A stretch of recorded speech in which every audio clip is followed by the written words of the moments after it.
big topic, trust. Trust. Do you trust me? Do I trust you? We are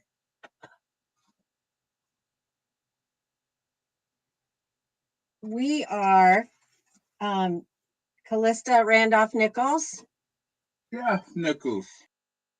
and we are just because we want everybody's marriage to be wonderful, and but it doesn't always happen that way. So we'll get started right away to be respectful of all of your times. We really appreciate you all joining us.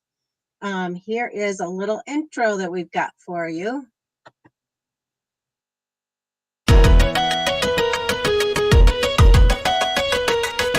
I can't wait to see you and hold you in my arms.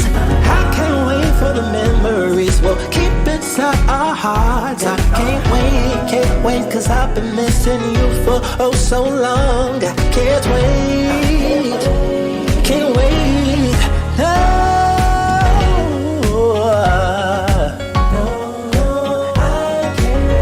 See, I've been missing you.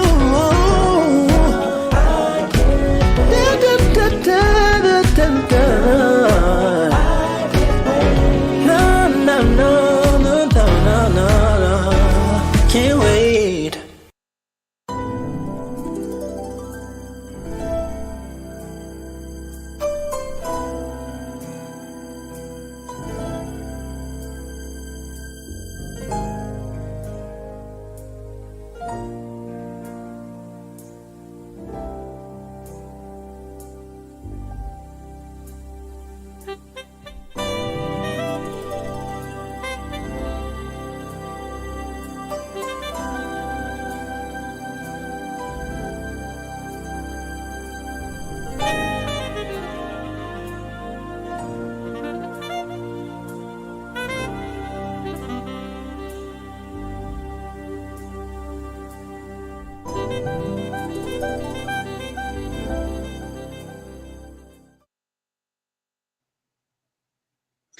Okay, and just so you all know, this is through Friends of Our Marriage broadcast, and it is broadcast 3 times a week with a couple of different people.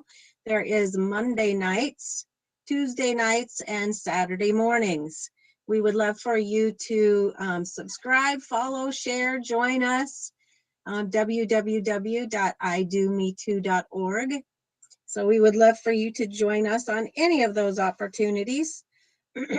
Today's lesson is on trust.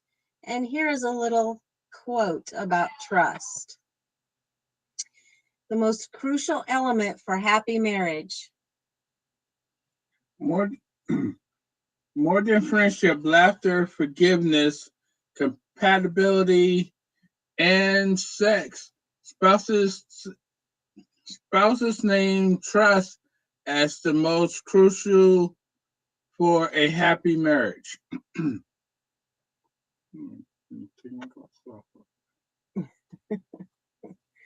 Okay, and today we've invited some friends to join us. And they were kind enough to say yes, so I'd like to take the opportunity to introduce them. Our first guest is Cheryl Smithson. Hello, Cheryl. Can you hear us? Uh-oh.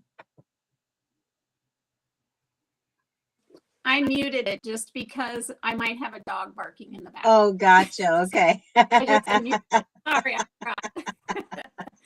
forgot.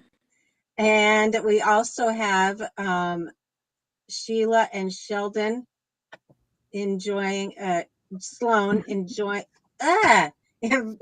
joining us. There we go. And we also have via phone Jan and Denny Burns. Can you say hi? Hi. Just wanted to let you all know Cheryl and her husband have been married over 20 years, right, Cheryl? Yes, about this way 27.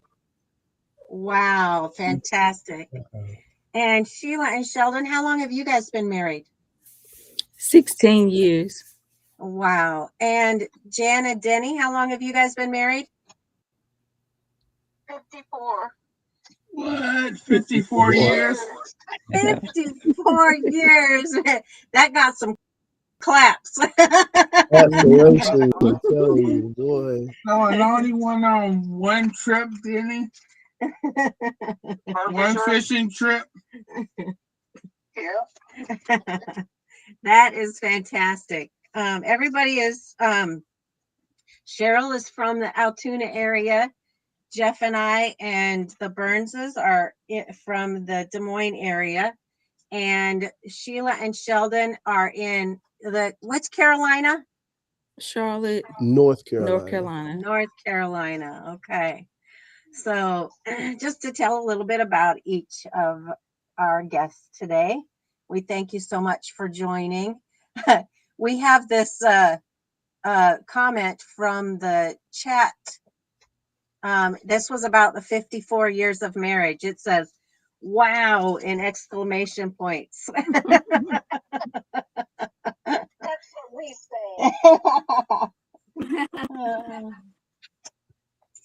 That is amazing. Okay, we're going to get started with a quiz. A little bit of fun to get us going here. The quiz question is, are you concerned that your spouse has shared marital problems with family or friends that you do not want shared? A, not at all. B, maybe once or twice.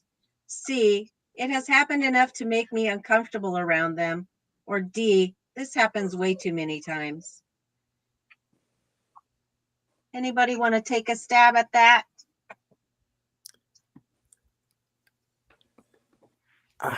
I can say that sometimes I feel like Sheila may talk to our daughters a little more than she should about things that we argue about or we may have a problem with.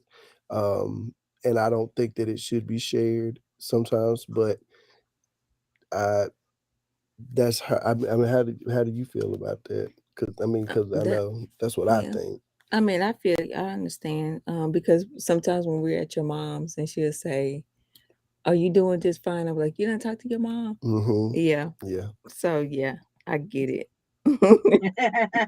Sometimes it's like, oh, you've been talking about our marriage issues. Okay.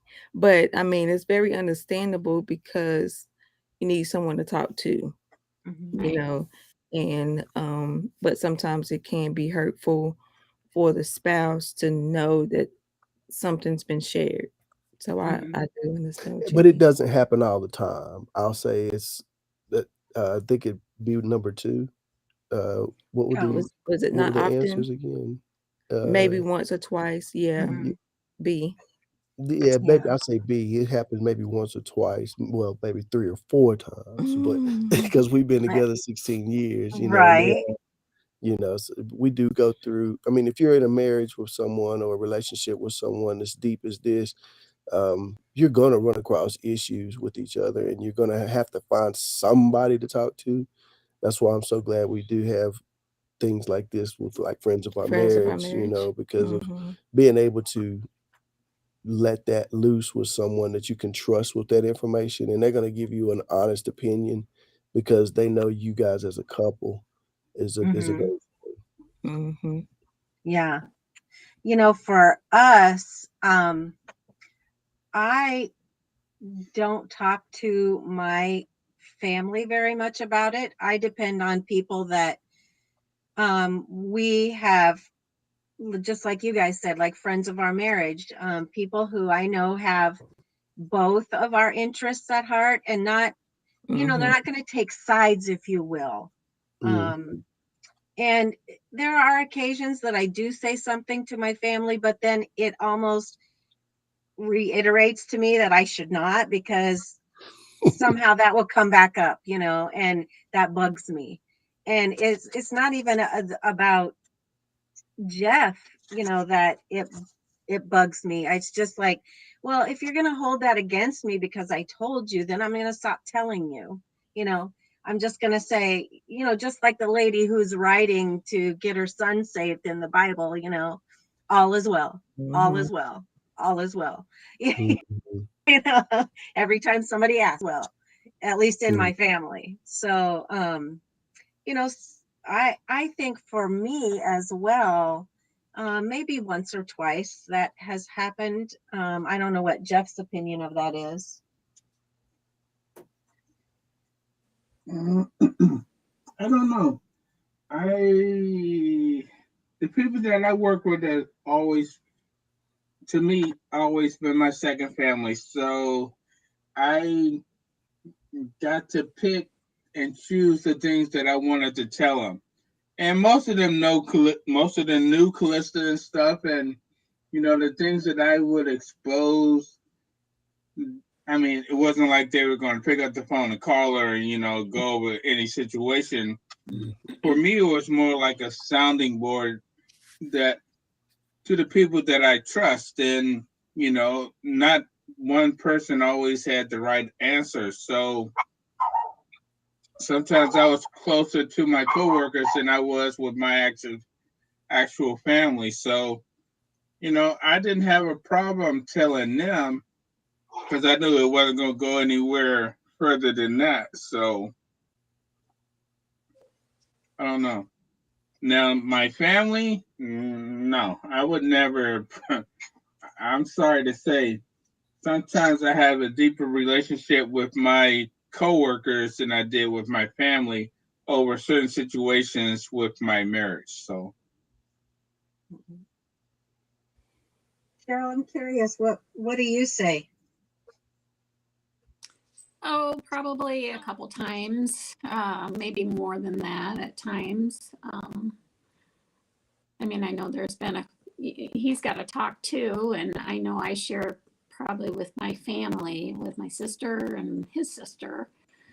I do share with my kids, but not everything. I pick and choose what I share with them just to protect them. And Uh-huh. I don't know. I think he needs to talk, and I really haven't had any uncomfortable situations from him sharing that I know of anyway. And maybe it's just because I didn't know anybody he shared it with anybody. So I don't know. It's not knowing, I guess. Right. So probably a few times, more than twice, but Okay. So. Burnses, how do you feel about this? Okay, I said, I wrote down maybe once or twice. Well, probably a lot more than that over the years. Right. But when we were first married and we would have problems, I'm telling on myself now, but I used to call up his mom. And I would tell her what I was upset about, hoping that she could fix the son that she had. And I don't know what my motive, I guess that was my motive, was to tell on him. And but I wouldn't want him to tell on me. It was kind of a double standard thing. But and I have heard it say, to like who you share stuff with. Like if you share that with your kids, it's probably not a good idea to involve them in a lot of things, but I know we have over the years. They know. I mean, otherwise they would be kind of out of the loop, I think. But I let's see. There was a thing I heard one time about a mother and a daughter who shared. The daughter was sharing some things about her husband to her mother, And her mother didn't want to get involved because she said, okay, I may end up hating him, and then you are loving him, and that would ruin our relationship. Mhm. I mean, it's somebody that you care about, but that person that you tell may end up holding a lifelong grudge against this person. Yeah. So you got to be careful. Yeah, and that's something, there's a comment in the chats that say you can forgive your spouse and move on, but your family always seems to hold it against them and not forgive. And that's the thing, you know, you go to complain to them, but they never see the forgiveness that you guys work out between the two of you. And then they're, like you said, they're still holding on to the resentments, and you know, they start to pile up if you you know, too many resentments come in. But meanwhile, you guys are working it out in the background and forgiving each other for things, and they don't. So Mhm. yeah, this is very, very good. Okay. We can go to our next quiz question here. Go ahead. Does your spouse get angry when you're asked about being late coming home? Does your spouse get angry when you're asked about being late coming home? A, never. B, sometimes. C, most of the time. Or D, always.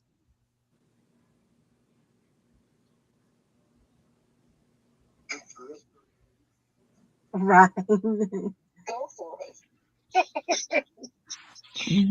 Go ahead, Denny. We'd love to hear it. Oh, well, that's No. really easy because for the first several years of our marriage, my wife was mad at me all the time for coming home late because I came home late drunk. And she was not happy at all. So I apologized and told her that I hoped that she would get over it someday, but she never did. Until I stopped my behavior. And yeah, I was always late.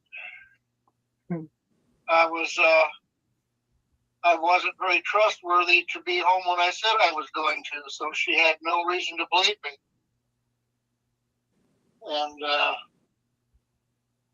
she believes me these days, which is a good thing. So Amen. that was the easy one to answer. Anyone else want to take a stab at that? That is so correct. I think it's sometimes too, because, you know, it depends on who he's with and what he's out doing. So, like, you know, if you're out with your friends and you saying you're gonna be home at a certain time, and then you call at like 11 o'clock saying I'm gonna be late, no. It's like, you know, it's time to get in, because there's no telling what you're gonna be doing after 12.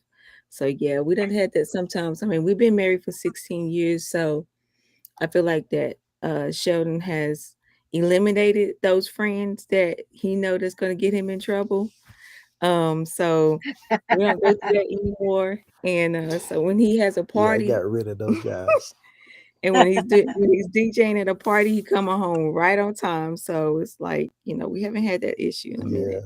I know. I use whenever I am a DJ by trade, and so it's like I'll have an event that I'm doing, and when I first was with Sheila, it would be like, oh, the bar owner wanted me to sit down and talk with him after the party was over with, or you know, we'd be sitting there having conversations and stuff. So yeah, I'd be late coming in.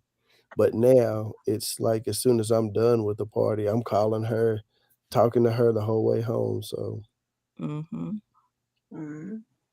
We have a comment in the chat that said, God bless her for sticking around. They're talking about you, Jen.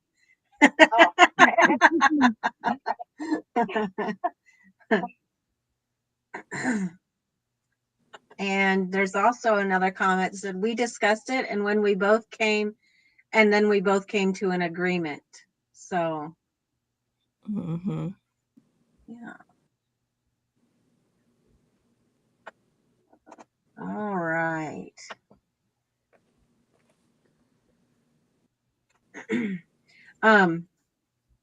For Jeff and I, this hasn't ever really been a problem for us. I think going into our marriage, we both knew, and we were set on godly principles that, there are certain things as a married couple you just do, and one of those things was that you don't give the other person a reason to make you question their motives, so we always did what we should do. If we were going to be later than expected, we usually called. We usually knew, oh, that's not true.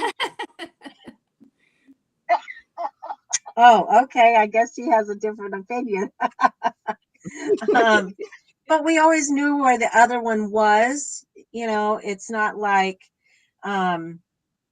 we said, oh, I'm going to be at work, and we weren't, or something like that. I don't know. Let me refer to him. All right, from my standpoint, when me and my wife got together, we were involved with a lot of activities, work activities, just outside activities.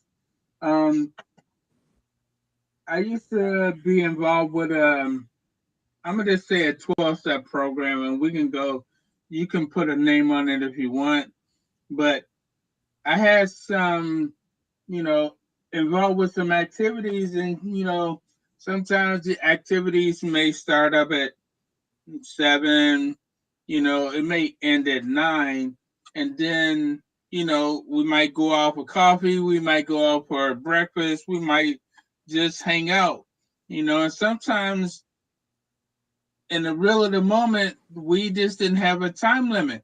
Not to say that we wasn't disrespectful of our spouse's time. It's just that it's to me it was kind of like, two or more people meeting with God, and you're just exposing things that you needed to get off your chest.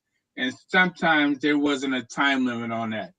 And, I can say that maybe the group got over at 9, we go off a coffee, maybe eat, and then maybe the time limit became 11, 11:30 or 12. You know, could I call? Yes. Did I call? No. But, you know, coming home, you know, I can always knew when she was up because I come down the street and before I get to my house, there would be a light on. Most of the time, if she was asleep, that light wouldn't be on. So, I knew that there was going to be a discussion to be had. So, not a bad one. Just, what was up with the time? Or the big question I always got, don't you have a cell phone? Yeah. You couldn't call? Yeah. But you didn't call? No. So, some of you wives might know that DNA pattern about that phone call. So, Mm-hmm. Oh yeah, that's what we pay the bill for. You got that right. Hey baby, I'll be home at this time. Been How there, about done you? that. Right. How about you, Cheryl? I know I get worried when he's not home or I don't hear from him. And I wonder, well, what's he doing? Where's he at? But I don't know. He always gives me an excuse, and I guess I buy it. So maybe that's passive on me. I don't know, but I don't know. We really haven't had too many issues. Usually we'll call, or if I'm out and about, he texts me, sends me a text, says, where are you at? And, I answer him where I'm at and just go on. Good. I want to remind everybody too, though, that this is a judgment-free zone. We all have problems, and we know it. And things don't always go as planned. So I just want to remind all of you, this is a judgment-free zone. Mhm. That you can feel free to talk and discuss any or all of what you want or need to. And we would love to have you back if you enjoy today. I am going to move on to question 3. Question 3 is, when you apologize for making a mistake, does that mistake come up again if you get in an argument? A, never. B, Hmm. sometimes. C, most of the time. Or D, always. Anyone want to take that? I can go ahead and jump on that one and say always. Always.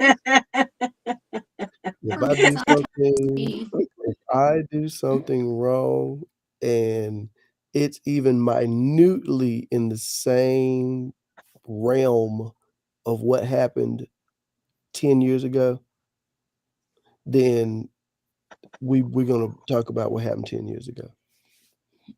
Well, okay, I get it. Yeah. Because it's kind of hard to forget. So you got to keep reminding them that, But it that wasn't you the same learned the thing. lesson. That you learned But the it's not the lesson. same thing. This is a totally different situation.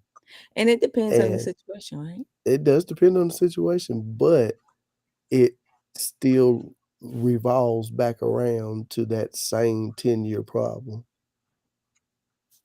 Mhm. So I will say always.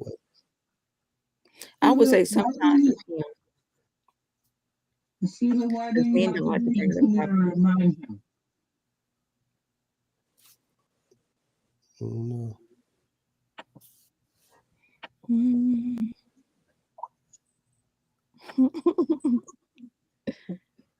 Sheila, Yes, how come you have to I can't hear continue you, to sir. remind him? I can't hear you. How I come you said, have to continue to remind him?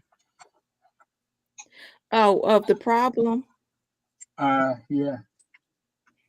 because sometimes it seems like he repeats himself on problems, certain things. I have to remind him, like, you remember when we went through this the last time? So we're gonna have to get that fixed this time. Let's not do that again. And if it happens again, like, didn't we talk about this last week, a couple weeks ago? And he'd be like, oh gosh. Like, you keep repeating yourself. So yeah, I have to remind him. But with him, it's sometimes because he don't bring up too many problems that I do. He just sometimes occasionally say, didn't we talk about you saying this to your daughters or something like that? And I'll be like, oh, I forgot. I need to stop talking to them about stuff. So, But I you can't know, bring up her problems, because if I bring up her problems, then it becomes a problem because I spoke Oh. on her problems. But that's a whole nother topic though. It is. It is. Maybe the men will get together on this topic and we'll have our own conversation about that. I think we can do that as long as we don't get in trouble with our wives for doing Okay. Maybe we'll set up a small group for us men, Sheldon. that. Let's do it. All right. try not to hold on to the past. So there's a comment in the chat that says, so are we holding on to the past? We try not to hold on to the past because sometimes it does continue with arguing, and it holds on to that lack of trust. So, sometimes you have to forgive and just extremely let it go. Mm, Like, really let it go. yeah. And sometimes you have to make a concerted effort. I mean, you really have to try, and when you feel like bringing it up, you got to just put that down, like, ugh, I got to eat this. Mm-hmm. Yeah. Can I ask you a question though? On the chat, there was, forgiveness is hard, but necessary. So what's your Mhm. question? My question is, we've all done things in the past, things that we are wrong for, things that we probably have repented for. So my question, it just came to the top of my head, and I don't know the answer, so that's why I thought I'd bring it out. If we have done something, man, woman, it doesn't matter. If we have done something in the past that has caused wrong, I feel subconsciously we're not trying to repeat the same mistake, but if we do something similar and our spouse is knowledgeable of that, our spouse is knowledgeable of that, is that the right moment to bring that example from the past to the present? I don't. Okay, for us, if we've been together for 16 years, I feel like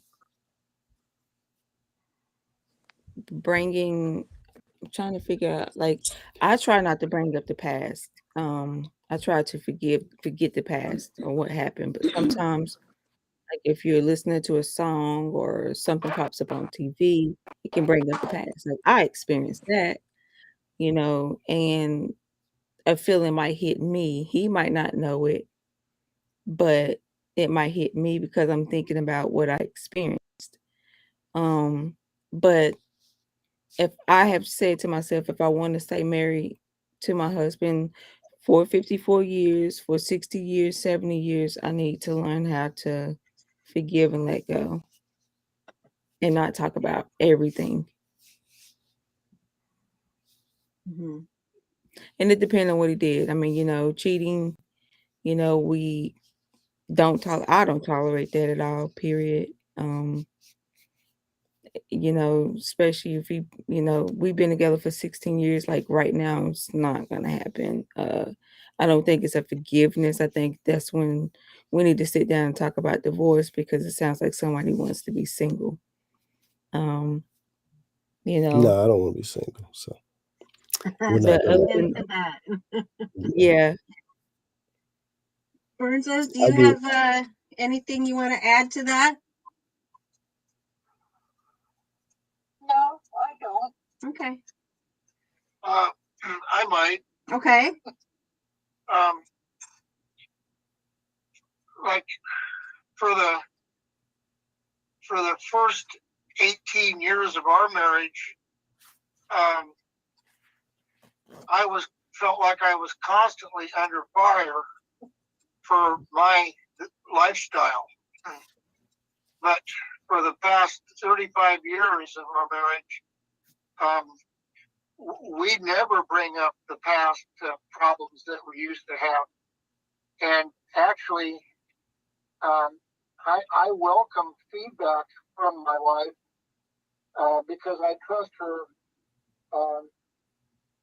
to tell me the truth about me when I'm not willing to see the truth about me.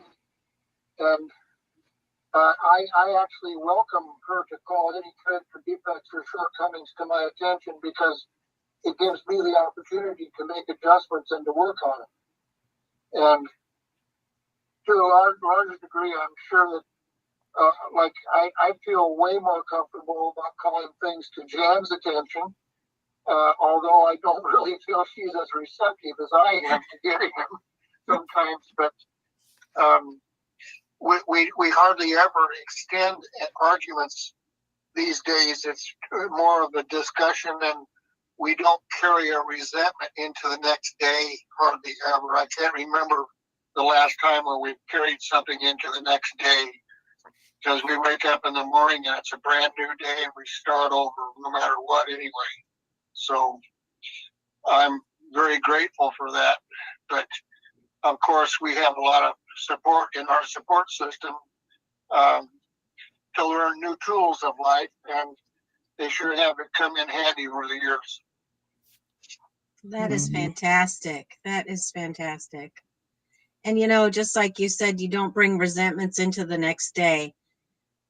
To get to that point in your marriage is I can't even explain to you how inspiring that is, because They really don't serve any purpose at all, because when you allow that to happen, it interferes with your potential to be happy.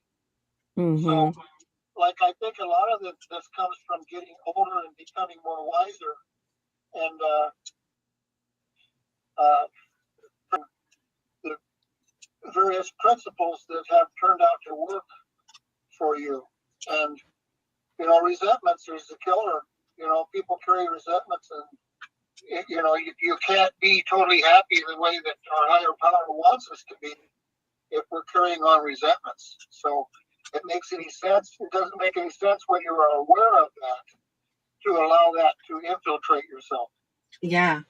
Mm-hmm. Oh, fantastic. Mm-hmm. Couple of comments from the chat. Oh, sorry.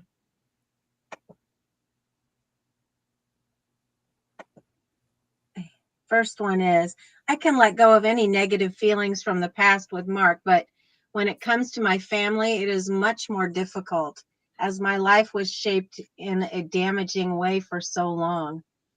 That's true. That's just like when, I spoke about my family.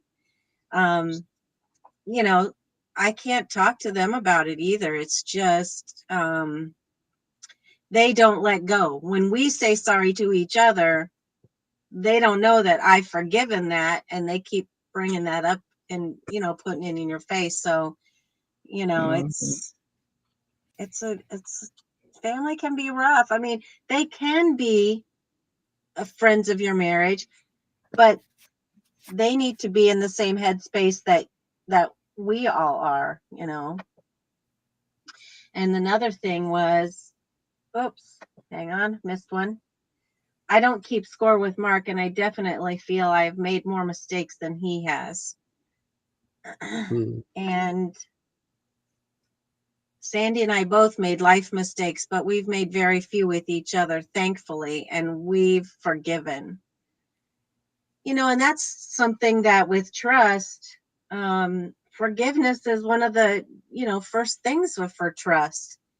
We have to be able to forgive, and each of us forgive in our own ways, but we have to figure out how to do that. Mm-hmm. So that's huge. Okay. I am going to move us on to, this has been a great discussion. Mm-hmm. I'm going to move us on to our little video clip here. And We had to travel the world of our past to realize it was harder before, 'cause we weren't by each other's side. Maybe it took a little longer to know together we're stronger. That's the way our love survived. Now we've gone through the fire. Love will take us higher, higher than it was before. We went through love and war. See the promised land, walking hand in hand. Now that we can understand what we were fighting for. Fighting for love, love, love. Fighting for love.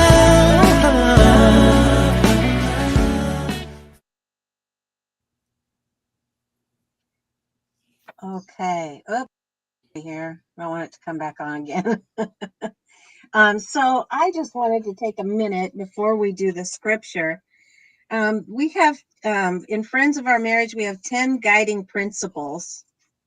One, we want you both to feel loved. That's why I said earlier that this is a judgment-free zone. 2, we want to listen without judgment. 3, cover your marriage in prayer. 4, celebrate your love. 5, speak blessings to your marriage.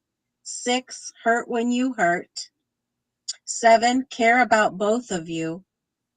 8, encourage hope. 9, join the marriage movement. and 10 get connected. So, Mhm. all of these things, we want to be friends of your marriage, not just friends of one person or the other. And there's another program that we are involved with, which relates to this really well also. But, no one can know the exact solution to your problem. And so it's always good to let people through their problem or their circumstance or situation without demanding that they do something, letting them come up with their own solution, and knowing that, hey, I'm not going to judge your spouse because you told me that this happened. And I'm only hearing one side of the story. So I don't necessarily know that, this happened. And just like families, I may not know that you've forgiven him for that. So that's why we really do practice being a judge-free zone and caring about both of the people in this. Okay. Mhm. Bible-based through Jesus, Jeff says. I don't know where he is, but within hearing distance. Our scripture for today is, let him not trust in futile things, deceiving himself, for futility will be his reward. Job 15:31.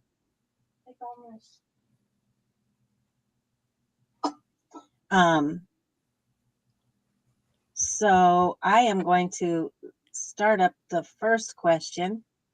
How can someone not trust in something? Anyone have a thought about that? We've been experiencing like building friendship on top of work.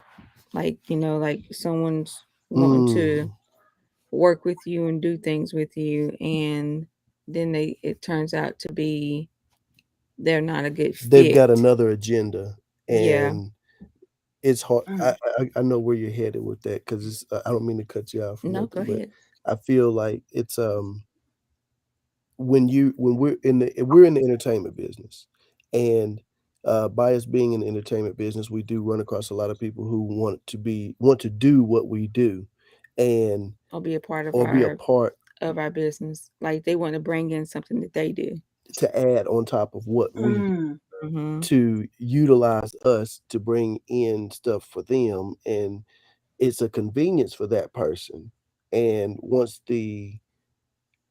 we realize that it's a convenience for that person, it's no longer a friendship, and we know that, and it becomes different, and that's where we do have issues with trusting in people's motives. I guess that's Mhm. what we're saying, trusting and not trusting something.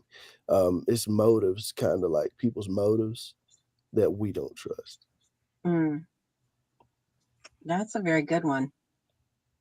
And sometimes you do find that, especially in the business you guys are in, you find that that it may be that people want to use your networking, Mhm. the people that you have in your corner, and they want to use that. So I could see that. How about you, Mm-hmm. Burns? Anything? Nothing right now. Okay. How can someone not trust in something? You have anything, honey? I think that Oh, I would say, yeah, probably just from a bad experience. If Mhm. you get burned once, you don't want to be burned again. Right. And it takes a while to build that back up.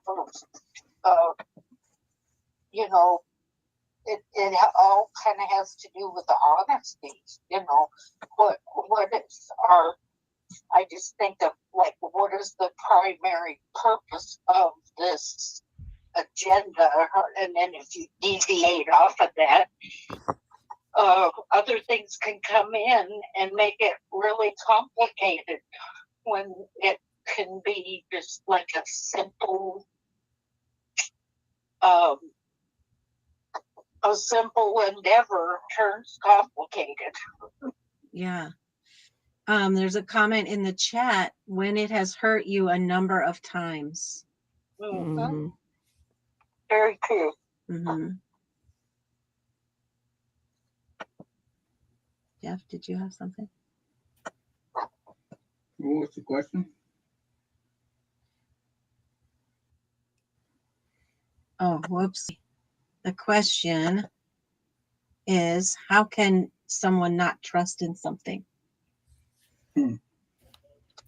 How can someone not trust in something? It reminds me of something that I learned in the 12-step program a while ago, and that would be content before, let me make it content before. You said something. What was that? Prior to investigation. That's right. That's right. I can have my own way of thinking about something, but until I investigate it fully, and if it applies to my life, then the things that I may have heard about it may not be truly accurate in my situation.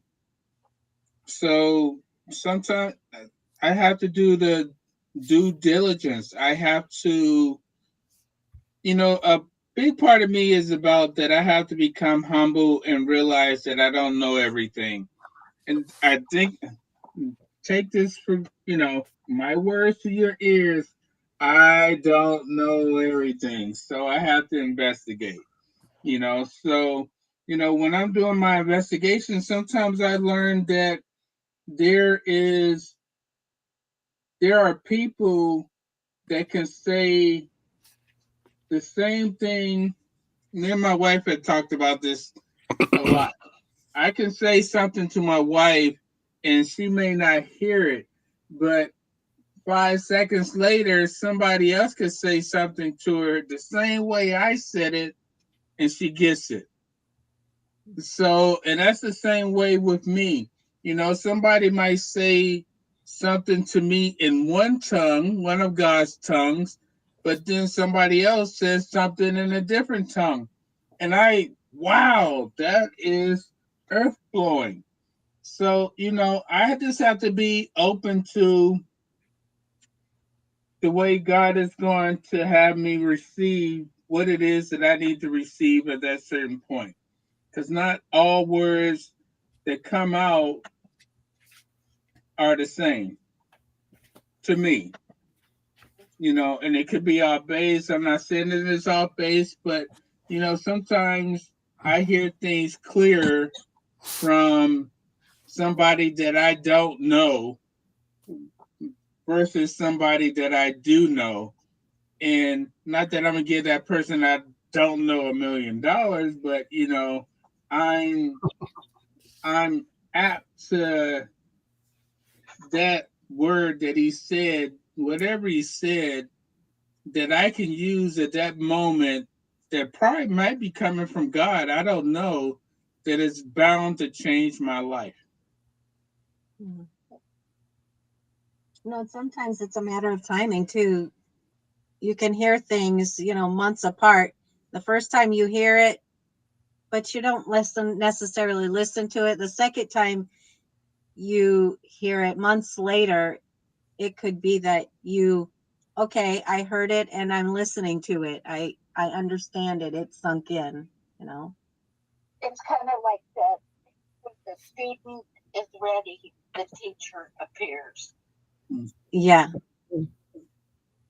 That is so true, Jan. So true. A comment in the chat. Fame is likewise to coming into money. You will catch all the nasty flies with that honey. It is easier to trust those who have been there when it wasn't so successful. Yes. Yeah. Oh, that's great. Yes, well said. Yeah, that Well is correct. said. Love it. Love it. And then I agree with Mark about someone repetitively hurting you. With those, I can forgive and move on, but always sleep with one eye open on them. Mm-hmm. Yeah. Yeah, that is true. I did hear something. It says that God, like people tell you, oh, forgive and forget. Well, I can forgive, but if I forget, is it shame on me because they do it to me again and again and again? So, in part, you don't forget, you just don't trust them like it. So, um, it's kind of related back to trust. You do have to sleep with one eye open sometimes. I don't feel like I mean, It's like being married. You don't want your spouse to keep doing the same thing over. That's why it's a lot of marriages that doesn't last because the spouse keeps doing the same repeated thing over and over and over, and it causes the relationship to crack because once that one eye opens, it's like, how can you sleep next to the enemy? Yeah. You yeah. know, Yeah, I mean, that's like you saying, I mean, like a snake handler saying that he's gonna trust the snake that bites him on a regular basis to not bite him today. I mean, it doesn't yeah. add up. I mean, he's gonna bite you. So, I Why mean, would you want to be why married would you yeah. you got Right. what put your trust in sometimes. And a chat remark, it's like the broken chair, easy to forgive, hard to forget. There You you know, you go. you fix a broken chair, but you're always weary about sitting in it again because, is it going to hold me up? But Yep. the lessons that I know we're supposed to forgive and forget, but do do we think that the things that I don't think we truly forget anything, but maybe the things that aren't useful for us at that moment, we choose to forget. But I feel like God still has that on the shelf that He can use through us that maybe can reach somebody else that may be at a certain place, and maybe we can teach them how we got through a certain situation. Yeah. If we're post, if we're handymen and we're in God's image, none of us have done it perfectly, and we didn't get it perfectly from the very beginning. We had to go through some trials and tribulations. So maybe those trials and tribulations may be a forget, but God will use that in His time to teach somebody else what we have learned through Him. Amen. I can share a conversation that I had with I'm not so sure if he was a priest or a pastor, but with regard to forgiveness, he shared that the biggest mistake that us people make is that when we ask God to forgive ourselves, we have no doubt that we are forgiven. It's called like ask and you shall receive. But the biggest mistake we make is that we don't forgive ourselves. Mm. Mm-hmm. And it's like loving someone else. When you say that you love them, he said that's impossible until such time as that you learn how to love yourself, because you can't give away something that you don't own. Mm. Oh, that's true. Man. That's very good. Yeah. Very good. Mm. I am going to give us question 2 real quick here. We don't have much time left. This has been a great conversation. Mm-hmm. What is a futile thing? Give an example of a futile thing that you trusted in. Friendship. Burns? Friendship? Yeah. I don't know what futile means. Futile, to me, a futile means like of no, like You can't go from it like it's dead. Yeah, like it's a task that is not worth completing, maybe. Yeah. I just bought a thing at the Junk Jubilee that says, that kind of maybe explains that a little bit. It's a little saying in a frame that says, when the horse is dead, get off. There you go. That would be futile to try to continue to ride the horse. But you know, we do that a lot. We do that It's a like lot. revisiting the same thing and expecting a different result. Yes. Insanity. Yeah. Definition of insanity. There is a comment in the chat that says it's definitely harder to forgive yourself than it is others. Mm-hmm. Yeah. So, and then I'm just going to move us on to, because that one, what is a futile thing? I had some thoughts on it, but I don't want to go into it, especially at this late of time. I want to be respectful of all of you and your time. And then question 3, what does it mean to be deceived? How have you deceived yourself? You know, one of the examples that was given in one of our broadcasts was that, you know, you saw on TV all these, oh, this magic diet, you know, some crazy scheme that somebody's got, and you fall for it hook, line, and sinker, and you think, I'm getting that, I'm going to lose all that weight, and then you get it, and you know, nothing happens. You don't have the results those people do, and who knows if they were even telling the truth. But that's a way that we kind of deceive ourselves. We get wrapped up in this idea, and you know, the thing I think a lot of us forget is that it's a lot of hard work. No matter what you're doing, it requires that you put in the work. Mm-hmm. Yeah. Effort. Yeah, I'm in the same boat, Calista. I lost weight. I did lose weight. I started taking this product called Digestive Enzymes, where I was drinking it every time I went out to eat. And I was in a size 12. It was about 8 months ago. Mhm. I was a 12, 14. Mm-hmm. And I did not tell, I mean, I lost the weight, but for the past 3 months, I've been telling myself that I'm still in the same size clothes. So I would go and look at larges and mediums and knowing that I'm in a small. And I just recently connected with my brain cell. Sheila, you are in a small and it's okay. You can go on that section and look through the rack and pick out some clothes and you're gonna take it home and it's gonna fit.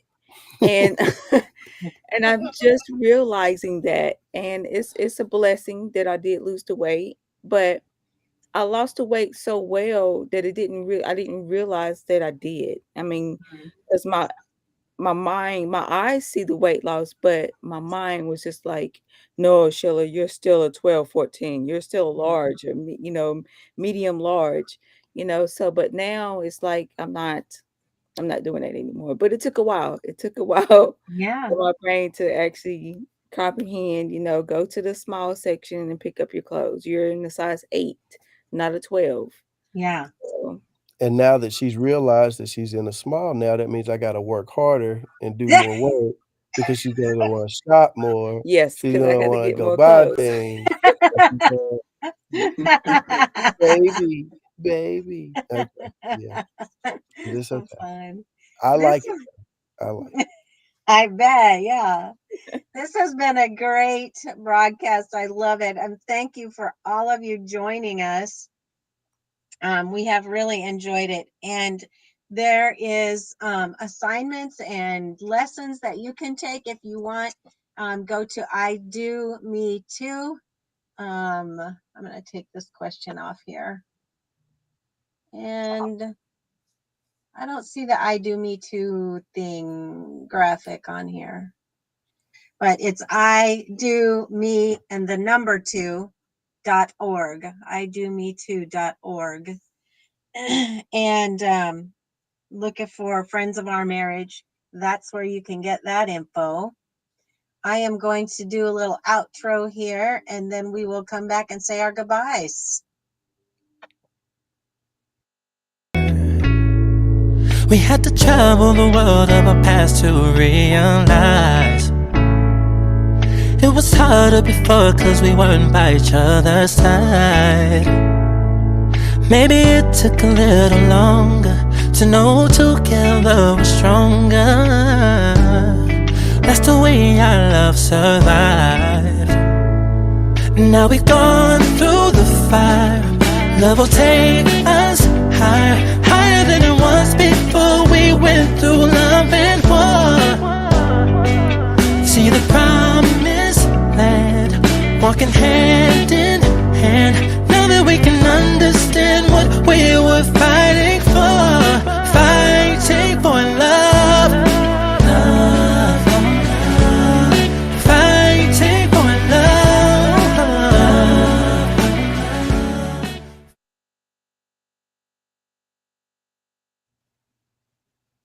Love that song. I am going to end streaming, but I thank you so much for you guys joining us. And we hope that you come back.